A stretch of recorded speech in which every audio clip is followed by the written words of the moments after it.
मिथिला नरेश महाराज जनक अपने राजभवन में शयन कर रहे थे। निद्रा में उन्होंने एक अद्भुत स्वप्न देखा। मिथिला पर किसी शत्रु नरेश ने आक्रमण कर दिया है। उसकी अपार सेना ने नगर को घेर लिया है। तुमुल संग्राम छिड़ गया उसके साथ। मिथिला की सेना पराजित हो गई। महाराज जनक बंदी हुए। विजयी शत्रु ने आज्ञा दी, मैं तुम्हारे प्राण नहीं लेता, किंतु अपने सब वस्त्र आभरण उतार दो और इस राज्य से निकल जाओ। उस नरेश ने घोषणा कर दी, जनक को जो आश्रय या भोजन देगा उसे प्राण दंड दिया जाएगा। राजा जनक ने वस्त्राभूषण उतार दिए। केवल एक छोटा वस्त्र कटी में लपेटे वे राजभवन से निकल पड़े। पैदल ही उन्हें राज्य सीमा से बाहर तक जाना पड़ा। प्राण भय से कोई उनसे बोलता तक नहीं था। चलते चलते पैरों में छाले पड़ गए। वृक्षों के नीचे बैठ जाए या भूखे सो रहे, कोई अपने द्वार पर तो उनके खड़े भी होने से डरता था। कई दिनों तक अन्न का एक दाना भी पेट में नहीं गया। जनक अब राजा नहीं थे। बिखरे केश, धूलि से भरा शरीर, भूख से अत्यंत व्याकुल जनक एक भिक्षुक जैसे थे। राज्य से बाहर एक नगर मिला। पता लगा कि वहाँ कोई अन्न क्षेत्र है और उसमें भूखों को खिचड़ी दी जाती है।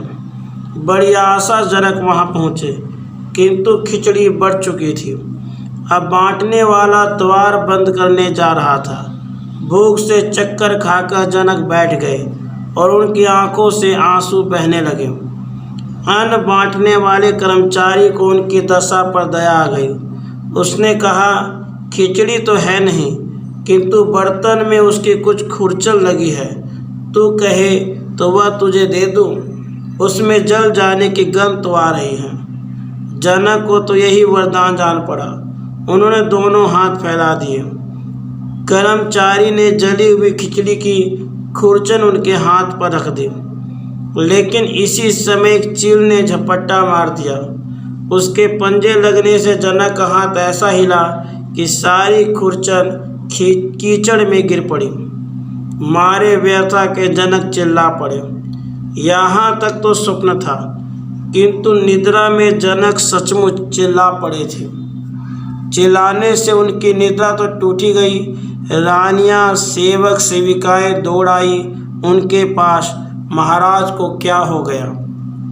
महाराज जनक अब आंख फाड़ फाड़ कर देखते हैं चारों ओर।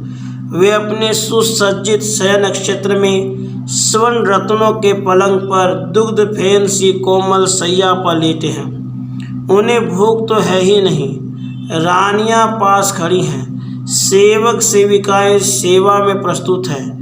वे अब भी मिथिला नरेश हैं। यह सब देखकर जनक बोले, यह सच या वह सच? रानियां चिंतित हो गई। मंत्रियों की व्याकुलता बढ़ गई। महाराज जनक लगता था कि पागल हो गए। वे न किसी से कुछ कहते थे, न किसी के प्रश्न का उत्तर देते थे। उनके सम्मुख जो भी जाता था उससे एक ही प्रश्न वे करते थे, यह सच या वह सच? चिकित्सक आए, मंत्रज्ञ आए, और भी जाने कौन कौन आए, किंतु महाराज की दशा में कोई परिवर्तन नहीं आया। अचानक ही एक दिन ऋषि अष्टावक्र जी मिथिला पधारे। उन्होंने मंत्रियों को आश्वासन दिया और वे महाराज जनक के समीप पहुँचे। जनक ने उनसे भी वही प्रश्न किया। योगी राज अष्टावक्र जी ने ध्यान करके प्रश्न के कारण का पता लगा लिया।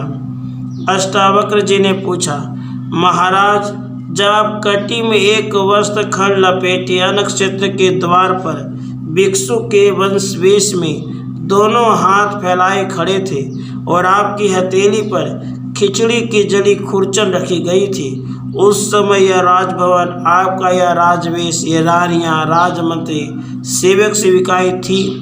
महाराज जनक अब बोले, भगवान, ये कोई उस समय नहीं थे। उस समय तो विपत्ति का मारा मैं एकाकी सुदित भिक्षुक मात्र था।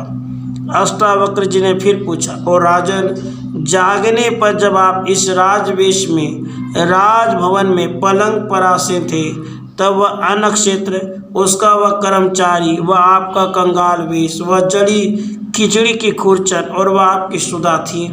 महाराज जनक ने कहा, भगवान बिल्कुल नहीं, वह कुछ भी नहीं था। अष्टावक्र जी ने कहा, राजन, जो एक काल में रहे और दूसरे काल में न रहे वह सत्य नहीं होता। आपके जागृत में इस समय वह स्वप्न की अवस्था नहीं है, इसलिए वह सच नहीं, और स्वप्न के समय यह अवस्था नहीं थी, इसलिए यह भी सच नहीं। न यह सच न वह सच।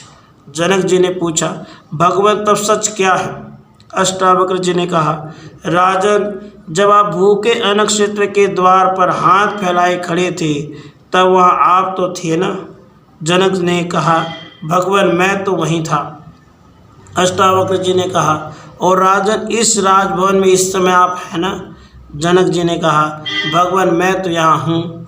अष्टावक्र जी ने कहा, राजन, जागृत में, स्वप्न में और सुषुप्ति के साक्षी रूप में भी आप रहते हैं। अवस्थाएं बदलती हैं, किंतु उनमें उन अवस्थाओं को देखने वाले आप नहीं बदलते।